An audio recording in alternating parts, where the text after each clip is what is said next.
नमस्कार, यो हो समाचारमा स्वागत छ। म कुलचन्द्र विष्ट, म दिपेश घिमिरे। सुरु गरौँ अहिलेसम्मका प्रमुख समाचारबाट।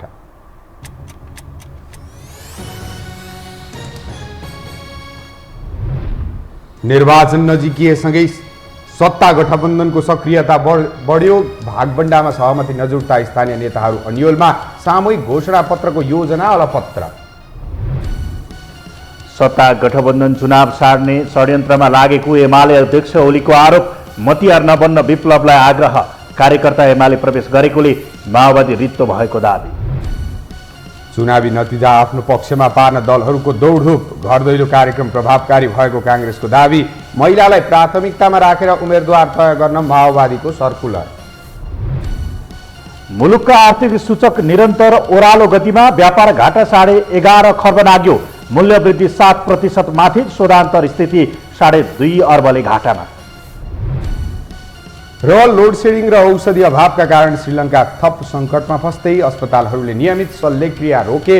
राष्ट्रपतिको राजीनामा माग गर्दै सडकमा सर्वसाधारण।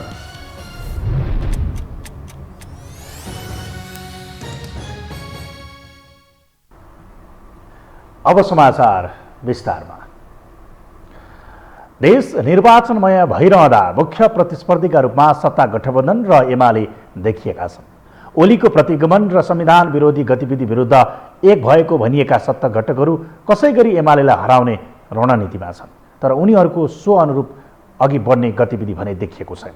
फलत यो नाम मात्रको गठबन्धन बन्ने धेरैको विश्लेषण छ। एक रिपोर्ट। यति बेला राजनीतिक दलहरू चुनावी प्रचार प्रसारमा व्यस्त छन्। जनताका घर आँगनसम्म पुग्न भ्याइ नभएको अवस्था छ भने चुनावी सरगर्मी वात्तै बढेको छ। तर प्रमुख प्रतिपक्षी दल नेकपा एमाले उम्मेद्वार सिफारिसको कार्य नै सुरु गरिसक्दा समेत सत्ता गठबन्धनका दलहरू भने पद बाँडफाँडमै अलमल गरिरहेका छन्। भोलिका दिनमा सरकारमा जाने सहजताका लागि केन्द्रमा तालमेलसहित चुनावमा जाने निर्णय भए पनि सोही अनुरूप स्थानीय तह तयार हुन सकेको छैन। जसको विरुद्ध काङ्ग्रेसभित्रकै ठूलो तबका छ भने अन्य घटकले पनि आफू हेपिने अवस्था सह्य नहुने बताउँदै आएका छन्। विश्लेषकहरू पनि यो निर्वाचन मुख्य गरी लामो चुनावी इतिहासका कारण भोट लगभग सेटिङ भइसकेको दल काङ्ग्रेस र एमाले बीच नै प्रतिस्पर्धा हुने बताउँदै आएका छन्। फलत आफूलाई जति नै छहारी काङ्ग्रेसलाई पनि आफ्नो चाहिएको माओवादी केन्द्र र एकीकृत समाजवादीको बुझाइ छ। कोही भन्दा को कमको यही स्थितिका कारण गठबन्धनभित्र रसाकसी चुलिदो छ। यही बुझेको प्रमुख प्रतिपक्षी एमाले उम्मेदवारी घोषणासम्ममा गठबन्धन नै फुट्ने बताउँदै आएको छ। राज्यको दोहनका लागि लोभी पापीहरूको अप्राकृतिक गठबन्धन बनेको टिप्पणी गर्दै आएका एमालेका नेताहरूले आफ्नो पार्टी नै पहिलो बन्ने दावी गर्दै आएका छन् भने राजनीतिक विश्लेषकहरूले पनि यस्तो गठबन्धनलाई जनताले नस्वीकार्ने तर्क गर्दै आएका छन्। अब गठबन्धनको सँग गर्ने कङ्ग्रेस र कम्युनिस्ट गठबन्धन त्यो हुनै सक्दैन भन्छु। अहिले चुनावमा पहिलाको चुनावमा नै देखियो नि, गठबन्धन जसले गर्यो त्यो त आउटै भयो नि। राप्रपाले पनि त कति कङ्ग्रेससँगै गरे जस्तो लाग्छ होइन। गठबन्धन गर्दाखेरि राप्रपाको हालत के भयो। त्यस कारण गठबन्धन चाहिँ एउटा यिनीहरूले आधार लिन खोजेको हो। अहिले जनताले पत्याउँदैन। स्वयं सत्ता घटकभित्रै पनि तालमेलकै कारण मत आउनेमा आशंका रहँदा गठबन्धन सफल नहुने सम्भावना बढेर गएको छ। अर्थात् तालमेलसहित चुनावमा गए पनि काङ्ग्रेसले कम्युनिस्ट र कम्युनिस्टले काङ्ग्रेसलाई भोट हाल्नेमा नेताहरू विश्वस्त छैनन्। जसले तालमेलको कुरा नाम मात्रमा सीमित हुने र आशातीत प्रतिफल प्राप्त नगर्ने गठबन्धन विरोधीहरू बताउँछन्। तर गठबन्धन सफल नभए पनि काङ्ग्रेस भने फाइदामै रहने राजनीतिक विश्लेषकहरूको तर्क छ। चुनावी तालमेलको विषयभन्दा कम्युनिस्ट फुटको विषय काङ्ग्रेसका लागि महत्त्वपूर्ण भएको उनीहरू बताउँछन्। तर प्रधानमन्त्री शेरबहादुर देउवा पार्टीलाई अझ बढी सिट जिताउँछु भन्दै केन्द्रबाट गठबन्धन लाद्न खोज्ने बाटोमा अघि बढे। त्यो भने प्रतिपादक हुने विश्लेषकहरू बताउँछन्। यदि तालमेल सफल हुन नसके ओली अझ बलियो बन्ने तथा भर्खर फुटेर बनेको नेकपा एकीकृत समाजवादीले सबैभन्दा बढी क्षति बेहोर्ने विश्लेषक पुरञ्जन आचार्यको बुझाइ छ। माधव नेपालको पार्टी एकीकृत समाजवादी र चाहिँ प्रचण्डजीको पार्टी बरु एलायन्स गरेर एउटै पार्टी भएर मर्ज गरेर राष्ट्रव्यापी रूपमा स्थानीय निकायको निर्वाचनमा उठेको भए यो पार्टीको एउटा राष्ट्रिय स्वरूप र राष्ट्रिय चरित्र देखिन्थ्यो। अब यिनीहरूले के गरे भन्दाखेरि चाहिँ बैशाखी चाहिन्छ भने अहिले नै होला 1-2 सिट जित्छ होला चाहिँ काङ्ग्रेससँग एलायन्स गर्दाखेरि। तर त्यसले यिनीहरूको राष्ट्रिय स्वरूप चाहिँ बन्दैन। पुरै गल्ती। गठबन्धन भन्ने शब्दै गल्ती हो, शब्द पनि गल्ती हो। त्यो अधिकार पनि छैन यहाँ गठबन्धन गर्ने। कुनै पनि पार्टी कति बलियो छ भन्ने आधार उसको तल्लो तहसम्मको गठबन्धनले निर्धारण गर्दछ। स्थानीय चुनाव पार्टी निर्माण गर्ने महत्त्वपूर्ण आधार भए पनि त्यसतर्फ दलहरूको ध्यान जान सकेको छैन। 2-4 स्तरमा बढी जनप्रतिनिधि जितेर राज्यको साधन स्रोतमा हालिमुहाली गर्ने मुख्य उद्देश्यकै कारण गठबन्धन पहिलो प्राथमिकतामा पर्ने गरेको छ। तर गठबन्धन नै फेल भए न दलको आधार बन्ने न इज्जत नै बाँकी रहने अवस्थाका बीच एमाले भने अझ ठुलो हुङ्कारका साथ अघि बढ्ने अवसर पाउनेछ। यो हो टेलिभिजनका लागि क्यामेरामा रविन्द्र तिमल सिन्हाका साथमा कुलचन्द्र विष्ट, काठमाडौँ। नेकपा एमालेका अध्यक्ष केपी शर्मा ओलीले सत्ता गठबन्धन निर्वाचन सार्ने षड्यन्त्रमा लागि परेको आरोप लगाउनु भएको छ। नेकपा एमाले ललितपुरले आयोजना गरेको पार्टी प्रवेश कार्यक्रममा अध्यक्ष ओलीले सत्ता गठबन्धन नेता विक्रमचन्द्र विप्लवको बहाना बनाएर चुनाव सार्ने खेलमा लागेको र अध्यादेश मार्फत कानुन ल्याउने षड्यन्त्र भइरहेको बताउनु भयो। ओलीले चुनाव सार्न खोजिएको सङ्केत गर्दै विप्लवलाई चुनाव हुन नदिने 5 दलीय गठबन्धनको षड्यन्त्रको मतियार नबन्न सुझाव दिनुभयो। निर्वाचन सारिए देशविरुद्ध षड्यन्त्र हुने भन्दै एमालेलाई कुनै हालतमा स्वीकार्य नहुने उहाँले स्पष्ट पार्नुभयो।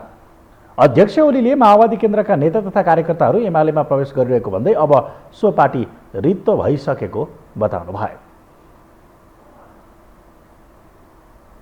प्रचण्डको माओवादी केन्द्र, मैले हिजो बजारमा बोल्दा भनेको थिएँ, माओवादी अब कुनै पार्टी रहेन, केन्द्र रह्यो। केन्द्र माओवादी पार्टी होइन, माओवादी केन्द्र।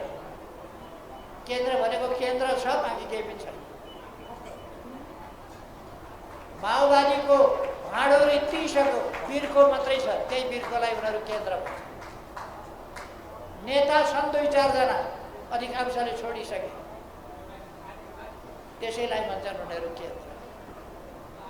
माओवादी केन्द्र र कुनै गुट भनेका कङ्ग्रेसका जिउमा बसेका झिँगा र मच्छर धपाउने राम्रो झुम्का भएको, चौरीको पुच्छर जस्तो झुम्का भएको पुच्छर मात्रै हो,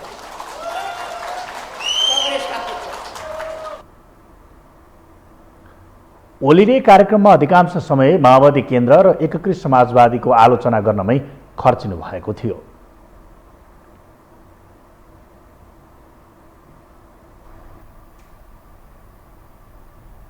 अब बाँकी समाचार। नेकपा एमाले आगामी वैशाख 9 गते स्थानीय तहको निर्वाचनको घोषणा पत्र जारी गर्ने भएको छ। आज पार्टीका नेताहरूले बुझाएको सुझाव पत्र ग्रहण गर्दै नेकपा एमालेका वरिष्ठ उपाध्यक्ष ईश्वर पोखरेलले यसको जानकारी दिनुभएको हो। वरिष्ठ उपाध्यक्ष पोखरेलले संविधानले स्थानीय तहलाई दिएको अधिकारलाई हल्का राखेर प्रतिबद्धता जारी गर्नुपर्ने बताउनुभयो। उहाँले विगतमा गरेका कामको सम्झना गर्दै अब के गर्ने भन्ने कुराको ध्यानमा राखेर यसपटक नेकपा एमाले गर्ने काम जनताले बुझ्ने गरेर निर्वाचनमा राख्ने बताउनुभयो। नेकपा एमाले स्थानीय तहमा निर्वाचित भइसकेपछि, स्थानीय सरकारमा नेतृत्व प्राप्त गरिसकेपछि कुन कुन क्षेत्रमा कसरी काम गर्छ भन्ने कुराको एउटा नीतिगत निर्देशनको रूपमा जारी हुनेछ। हाम्रा नीतिगत रूपमा प्रतिबद्धताहरू हुनेछ र त्यही प्रतिबद्धताको आधारमा उभिएर 753 एउटा पालिकाले प्रतिबद्धता पत्र जारी गर्नेछ। त्यो प्रतिबद्धता पत्र पनि त्यही दिन वैशाख 9 गते नै जारी गरिनेछ। वरिष्ठ उपाध्यक्ष पोखरेलले घोषणापत्र जारी गर्दा स्थानीय तह र प्रतिनिधि सभाको निर्वाचनमा गरिने प्रतिबद्धताहरूको फरक ठाउँ भएकाले यसलाई कम हाँक्न नहुने बताउनुभयो।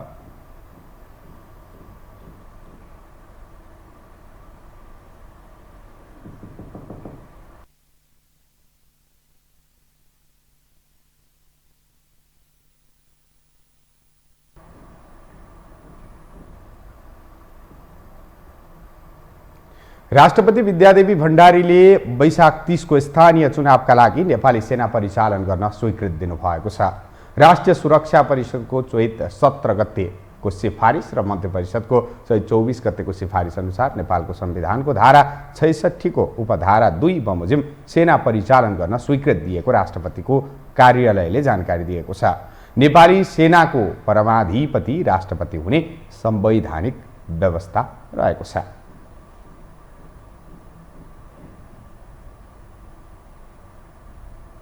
हामीसँग समाचार बाँकी नै छन्, अहिलेलाई विश्राम।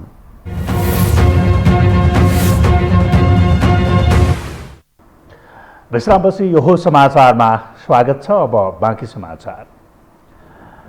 चुनावीको असली रौनक उम्मेद्वार छनौट भएर निर्वाचनमा होमिएपछि मात्र देखिन्छ, तर केन्द्रीय नेतृत्व उम्मेद्वार छनौटभन्दा विपक्षीमाथिको आक्रमणमा रमाइरहेका छन्। एक रिपोर्ट। स्थानीय तहको निर्वाचनका उम्मेद्वारलाई भोट हाल्न अब झन्डै 1 महिनाको समय बाँकी छ। चुनाव स्थानीयको, तर केन्द्रीय नेतृत्व टिकट बाँडफाँडको अन्तिम कसरत चलाइरहेको छ। केन्द्रबाटै उम्मेद्वार छानिँदैछ। केन्द्रकै निर्देशन पर्खेर नेताहरू बसिरहेका छन्। तर पनि उम्मेद्वारी छनौटको विषय अलमल मात्रै होइन, निकै पेचिलो बनेको छ र केन्द्रीय नेतृत्व आफ्नो पक्षमा माहौल बनाउन विपक्षी विरुद्ध आक्रामक रूपले उत्रिएको छ र यसको अग्रभागमा छन् एमाले अध्यक्ष केपी शर्मा ओली। माओवादी पार्टी होइन, माओवादी केन्द्र। केन्द्र भनेको केन्द्र छ, बाँकी केही पनि छैन। माओवादीको भाँडो रित्तिसक्यो, बिर्को मात्रै छ, त्यही बिर्कोलाई उनीहरू केन्द्र भन्छ। नेता छन् 2-4 जना, अधिकांशले छोडिसके, त्यसैलाई भन्छन् उनीहरू केन्द्र। माओवादी केन्द्र र कुनै गुट भनेका कङ्ग्रेसका जिउमा बसेका झिँगा र मच्छर धपाउने राम्रो झुम्का भएको चौरीको पुच्छर जस्तो झुम्का भएको पुच्छर मात्रै हुन्छ। कङ्ग्रेसका पुच्छर जिउमा बसेका मच्छर र हल्लाउनका लागि यसो हम्किनु पर्यो नि, त्यति काम लाग्छ। एमाले अध्यक्ष ओली विरुद्ध सिङ्गै 5 दलीय गठबन्धन उभिएको छ। काङ्ग्रेससँग मुख्य प्रतिस्पर्धा भए पनि गठबन्धन बीच नै चुनावी तालमेल भएपछि ओली माओवादी र एकीकृत समाजवादीमाथि खनिएका छन्। प्रचण्डसँग कार्यकर्ता छैनन्, उनी हेडक्वार्टर मात्रै हुन्। कार्यकर्ता आफूसँग आइसके, अब प्रचण्ड माधव काङ्ग्रेसको जिउका मच्छट र झिङ्गा धपाएर बस्ने ओलीको दाबी छ। तर ओली विरुद्ध गठबन्धन गरेका प्रचण्ड माधव झनै अटेरी छन्।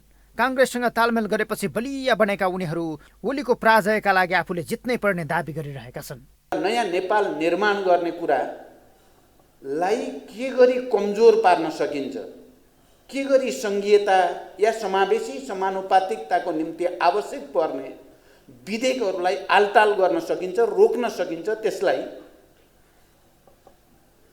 कुन तरिकाले कमजोर पार्न सकिन्छ भन्ने प्रवृत्ति पनि गतकालमा देखा पर्यो।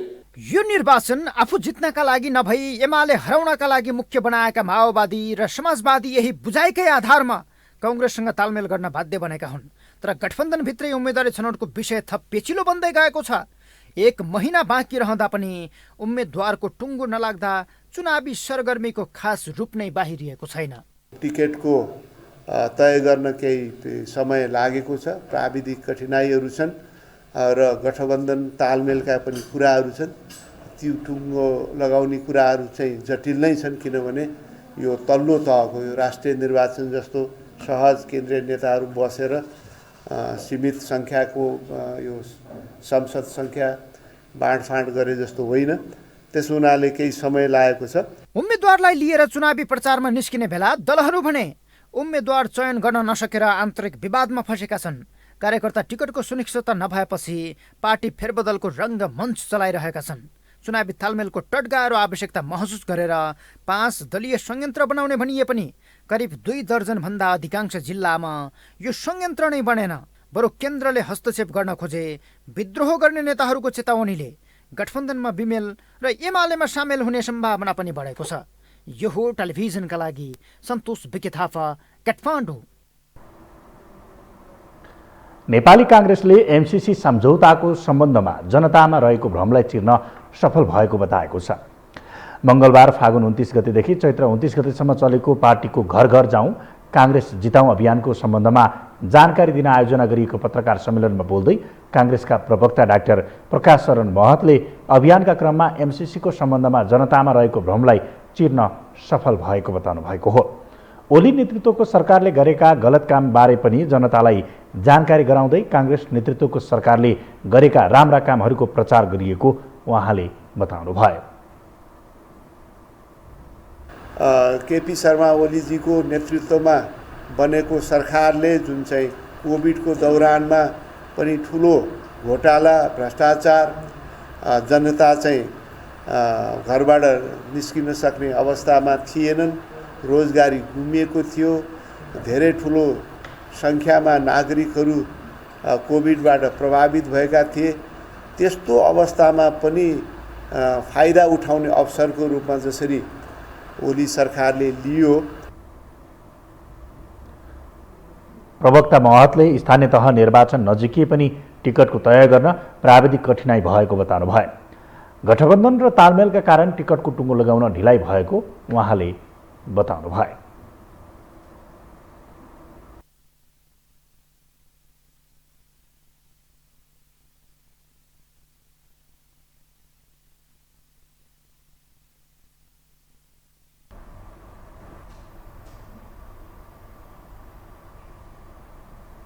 अब बाँकी समाचार।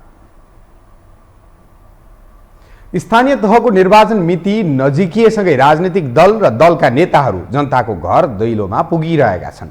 गत निर्वाचनमा गाउँ गाउँमा सिंहदरबारको रटान लगाएका नेताहरू आसन्न स्थानीय तहको निर्वाचनमा भने प्रतिशोध साधेर गतिविधि अघि बढाइरहेका छन्। एक रिपोर्ट।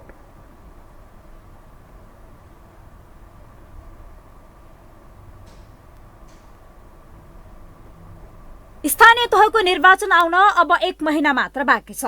गत निर्वाचनमा गाउँ गाउँमा सिंहदरबार र विकास परियोजनालाई आफ्नो प्रमुख चुनावी एजेन्डा बनाएका राजनैतिक दल र उम्मेद्वारहरूले आसन्न निर्वाचनमा कस्ता एजेन्डा बोकेर जनतामा जान्छन् भन्ने चासोको विषय बनेको छ। कारण हो राष्ट्रिय राजनीति 2 ध्रुवमा ध्रुवीकृत प्रमुख प्रतिपक्षी र 5 दलीय गठबन्धन।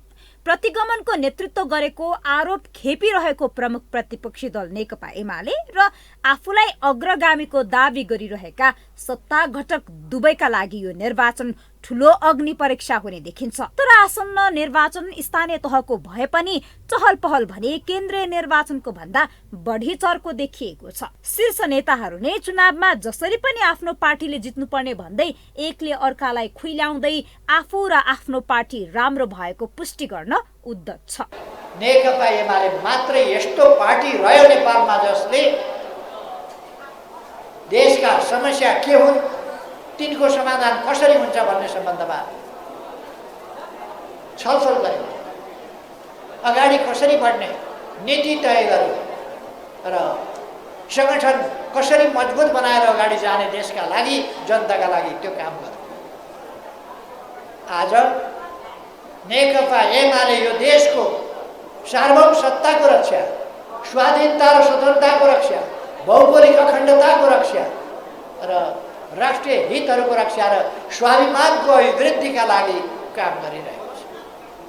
लोकतन्त्रका लागि, संविधानको सृजनात्मक कार्यान्वयनका लागि नेकपा एमाले काम गरिरहेको छ। अर्कोतर्फ विगतमा एकले अर्काको टाउको मूल्य तोकातोक गर्नेहरू अप्राकृतिक गठबन्धन सहित निर्वाचनमा जाँदैछन्। दलहरूले निर्वाचनलाई स्थानीय आवश्यकता र जनजीविका केन्द्रित भन्दा एक अर्का बीचको प्रतिशोध र प्रतिष्ठा बनाएको देखिन्छ। वर्गीय दृष्टिकोणलाई अवलम्बन गर्दै अगाडि बढ्न चाहन्छौ, तर भ्रष्टाचारमा लिप्त हुनेहरू कालाबजारीहरूसँग साँठगाँठ गर्छन्। भ्रष्टाचारीहरूसँग, दलाल नोकरशाही पुँजीहरूसँग साँठगाँठ गर्ने गर्दछन्। हामी त्यसका विरुद्धमा स्वच्छ राजनीतिको वकालत गर्छौं। दलहरू स्थानीय मुद्दा भन्दा राष्ट्रिय मुद्दामा केन्द्रित बनेका छन् भने दौडधुप पनि स्थानीय स्तरमा भन्दा केन्द्रीय नेताहरूकै बढी छ। दलहरूको चुनावी एजेन्डाले स्थानीय मुद्दा ओझेलमा परेका छन्। शिक्षा, स्वास्थ्य, रोजगारी र सुशासन स्थानीय आवश्यकता भए पनि दल र दलका नेताहरू केन्द्रमुखी भएका छन्। गठबन्धन र प्रतिपक्षी मात्र होइन, वैकल्पिक भनिएका शक्तिहरूको पनि अवस्था उस्तै छ। भोट दिएर देश बन्छ भन्नु भनेको यो देश बर्बाद गर्ने काममा सहभागी हुनु। यत्रो मौका पाउँदाखेरि देखाएर अब फेरि देखाउँछन् कि भन्ने भुल गर्न हुँदैन। निर्वाचनमा केन्द्रीय नेताहरूको सक्रियता र चहल पहलले अझै पनि नेतृत्वले संघीयतालाई देखाउने दाँतमा नै सीमित बनाएको पुष्टि भएको छ। नेताहरूले संघीयताको अभ्यास स्वीकार गर्न नसकेको कतिपयको विश्लेषण छ। यिनीहरूको दिमागमा चाहिँ यो संविधानभन्दा पहिलेको जुन मानसिकता छ त्यही छ। पोलिटिकल स्ट्रक्चर अहिले वास्तवमा संघीयताको अहिले जुन चाहिँ भनौँ न एउटा चाहिँ एकदम ठुलो एउटा चाहिँ कमिटी गठन भएको छ काङ्ग्रेसको म्यानिफेस्टो लेख्ने कमिटी, त्यो जरुरतै छैन। त्यसै के जरुरत, त्यो वास्तवमा प्रदेश र स्थानीय निकायले आफै लेख्छन् आफ्नो चाहिँ के रहेछ अलिकति डिरेक्सन दिनु। राजनीतिक दलहरू स्थानीय तहलाई कसरी बलियो बनाउने भन्दा पनि सबै क्षेत्रमा आफू कसरी बलियो बन्ने भन्ने ध्याउनमा केन्द्रित छन्। यसका लागि राजनीतिक दलले उम्मेद्वार सिफारिसदेखि घोषणा पत्र समेत केन्द्रबाट नै लाद्ने परम्परालाई नै निरन्तरता दिने निश्चित प्राय छ। यो हो टेलिभिजनका लागि क्यामेरामा रविन्द्र तिमल सिन्हाका साथमा निम्लेकी शेर्पा, काठमाडौँ। नेपाली काङ्ग्रेसका नेता डाक्टर शेखर कोइरालाले अर्थमन्त्रीसँग तालमेल मिलेन भनेर गभर्नर निलम्बन गर्नु सरकारको गैर जिम्मेवारीपन भएको आरोप लगाउनु भएको छ। आज काठमाडौँमा आयोजित एक कार्यक्रममा नेता कोइरालाले 40 करोड रुपियाँ विदेशी रकम नेपालमा आउँदा राष्ट्र ब्याङ्कले छानबिन गर्न पाउने बताउनु भयो। नेता कोइरालाले अर्थ मन्त्रालयले गरेका गलत कामहरू राष्ट्र ब्याङ्कले रोक्ने काम गरिरहेको हुनाले अधिकांश लोकतान्त्रिक देशहरूमा अर्थमन्त्री र गभर्नर बीचको तालमेल नमिल्ने जिकिर गर्नुभयो। उहाँले विलासिताका सामान विदेशी सञ्चिति कम भइरहेको बेला आयात गर्नु हुँदैन भन्दा गभर्नरमाथि कारबाही स्वरूप निलम्बन गरिनु गैर जिम्मेवारीपन भएको बताउनु भयो। राष्ट्र ब्याङ्कले रोक्न खोज्यो, गभर्नरजीले रोक्न खोज्नुभयो भने के गलत होला? उहाँका केही कमी कमजोरीहरू छैनन् म भन्ने, तर अर्थतन्त्र ओह्रालो लागिरहेको बेलामा गभर्नरलाई अनाहक किसिमले तपाईको निलम्बन गर्नु सरासर गैर जिम्मेवारपन हो भनेर नेता कोइरालाले सरकारले अहिले गरेका नियुक्तिहरूमाथि पनि प्रश्न गर्नुभयो। उहाँले सरकारले राजदूतहरूमा गरेको नियुक्ति संविधान विरुद्ध भएको र त्यसमा समावेशी नभएको दाबी समेत गर्नुभयो। एम्बेसडर्सको नियुक्ति भएको छ, व्यक्तिमा म जान्न, तर संविधानको खिलाफ भएको छ कि छैन भनेर तपाईहरुले हेर्नुपर्ने हुन्छ। समावेशी भयो त त्यो? मलाई त लाग्दैन त्यो समावेशी भयो। 20 जना एम्बेसडर्सहरू नियुक्ति गर्दा समावेशी भएको देखिन्छ। नेता कोइरालाले नेपाली काङ्ग्रेस पार्टी लोकतन्त्रवादी भएकाले कम्युनिस्ट पार्टीहरू जस्तो जस्तो मन लाग्दी भन्न र गर्न नमिल्ने बताउनु भयो।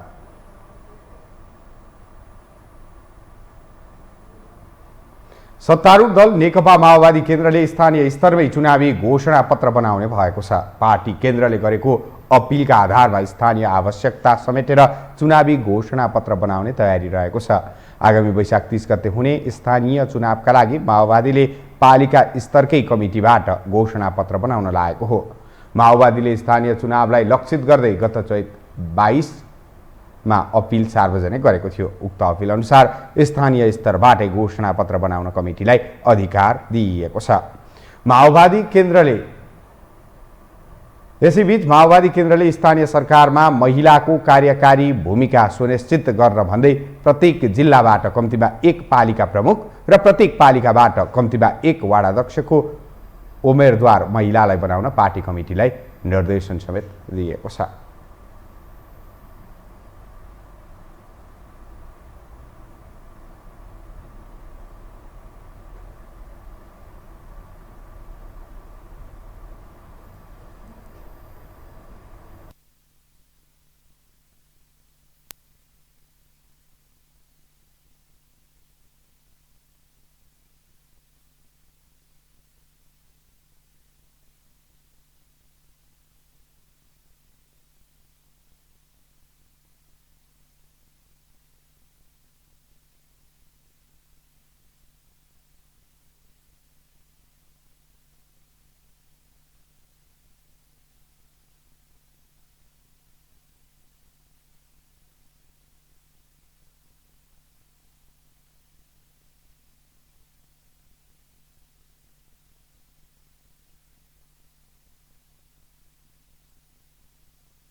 अब पालो आर्थिक समाचारको।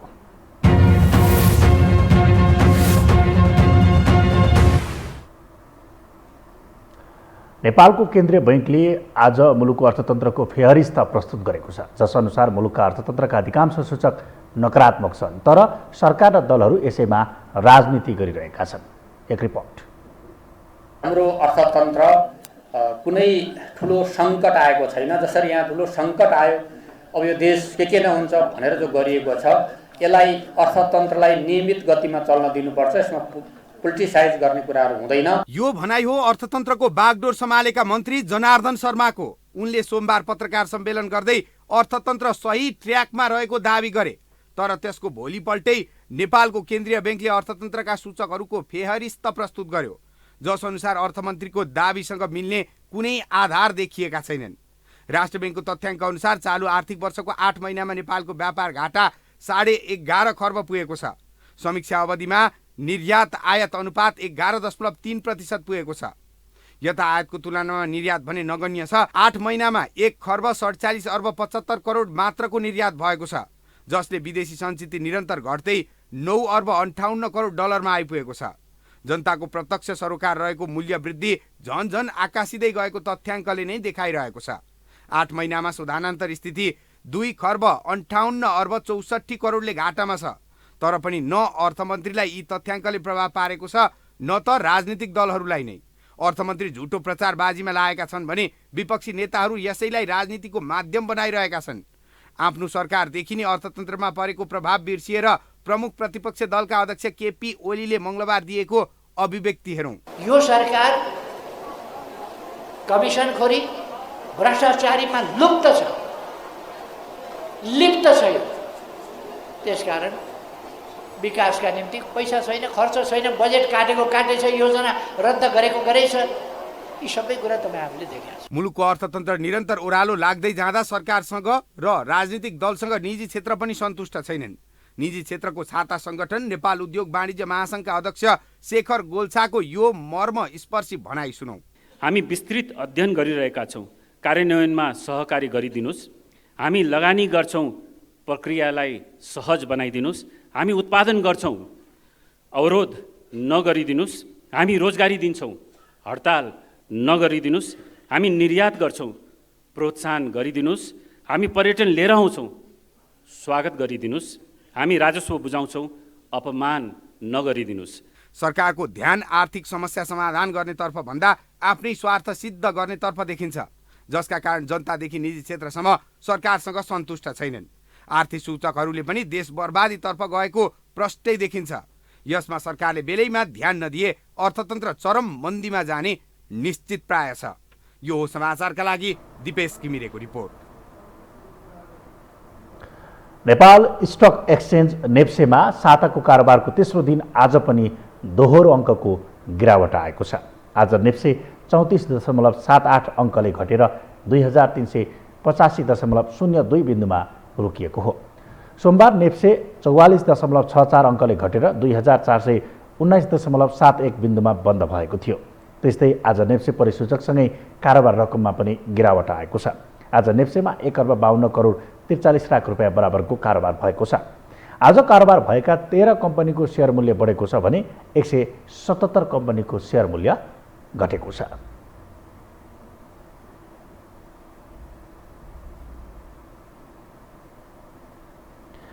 हामीसँग अन्तर्राष्ट्रिय र खेल समाचार बाँकी नै छन्, अहिलेलाई भने विश्राम।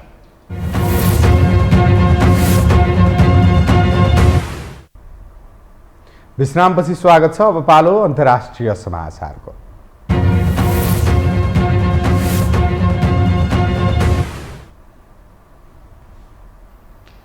लोड सेडिङ र जीवन बचाउने औषधि अभावमा श्रीलङ्कामा ठूलो सङ्ख्यामा मानिसहरूको मृत्यु हुन सक्ने चिकित्सकहरूले चेतावनी दिएका छन्। हृदयाघातको उपचार गर्ने औषधिहरू र नवजात शिशुहरूलाई सास फेर्न प्रयोग गर्ने औषधि देशव्यापी अभाव भएको भन्दै स्वास्थ्यकर्मीले यस्तो चेतावनी दिएका हुन्। लोड सेडिङले श्रीलङ्काको ग्रामीण क्षेत्रमा स्वास्थ्यकर्मीलाई बिरामीको घाउमा टाँका लगाउन समेत समस्या हुनुका साथै अँध्यारोमा सर्पदंशका उपचार गर्न बाध्य पारिएको छ। स्थिति यति भयानक छ कि धेरै अस्पतालहरूले नियमित शल्यक्रियाहरू स्थगित गरेका छन्। प्रयोगशाला परीक्षणमा कमी आएको छ। औषधि र स्वास्थ्य सामग्री अभावको विरोधमा चिकित्सक, नर्स र अन्य स्वास्थ्यकर्मीहरू सडकमा उत्रिन थालेका छन्। कतिपयले राष्ट्रपति गोटाबाया राजपाक्सेको राजीनामाको माग गर्दै सडकमा आन्दोलन गरिरहेका छन्।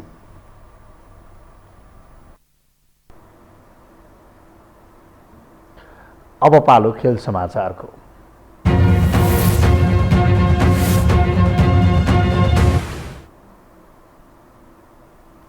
इन्डियन प्रिमियर लिग आइपिएल टी20 क्रिकेटमा आज एक खेल हुँदैछ। मुम्बईमा हुने एक मात्र खेलमा साबिक विजेता चेन्नई सुपर किङ्स र रोयल च्यालेन्जर्स बेङ्गलोर बीच प्रतिस्पर्धा हुनेछ। खेल 7:45 सुरु हुँदैछ। चेन्नई आज पहिलो जितको खोजीमा रहेको छ। साबिक विजेता चेन्नईले लगातार 4 खेलमा हार बेहोरेको छ। चेन्नई अङ्कविहीन रहँदै पुछारमा रहेको छ, तर 5औं खेलमा भने चेन्नई अङ्क जोड्न चाहन्छ। बेङ्गलोरले आज चौथो जितको योजनामा रहेको छ। बेङ्गलोर 4 खेलमा 6 अङ्क जोडेर तेस्रो स्थानमा रहेको छ। चेन्नईलाई हराउँदै बेङ्गलोर शीर्ष स्थानमा उक्लिनेछ। दुई टोली बीचको पछिल्लो नतिजामा चेन्नई बलियो देखिएको छ। पछिल्लो 5 भेटमा चेन्नईले 3 खेलमा जित निकालेको छ।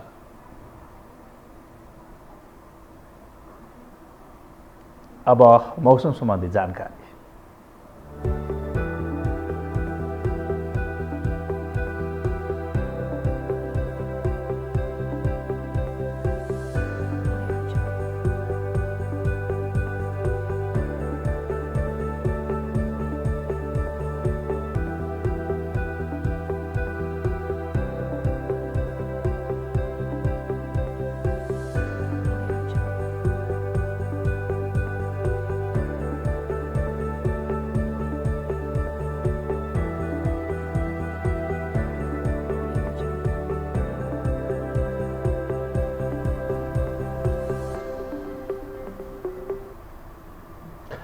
यो सँगै हामी यो समाचारको अन्त्यमा छौं। बिदा हुनु अघि प्रमुख समाचार पुनः एकपटक।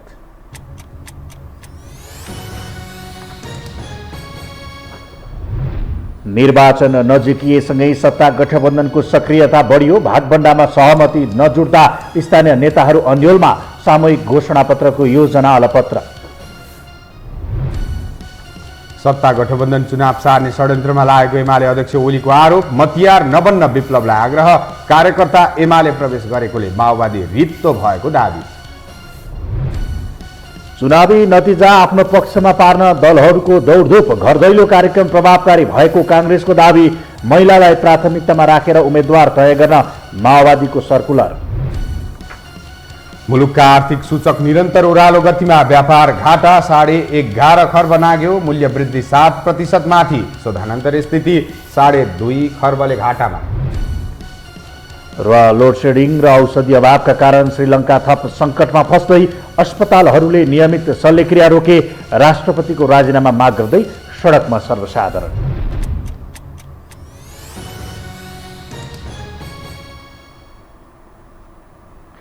अवस्था यो समाचार सकियो। समाचार बुलेटिनका साथै यो टेलिभिजनका सम्पूर्ण कार्यक्रम yoho.television.com, yohoखबर.com, युट्युब र फेसबुकमा पनि पढ्न र हेर्न सक्नुहुनेछ। मोबाइलमा योहो टिभी एप डाउनलोड गरी हामीलाई प्रत्यक्ष हेर्न सक्नुहुनेछ। तथ्यसहितको निष्पक्ष समाचार तथा मनोरञ्जनका लागि हेर्दै रहनुहोला योहो टेलिभिजन। नमस्कार।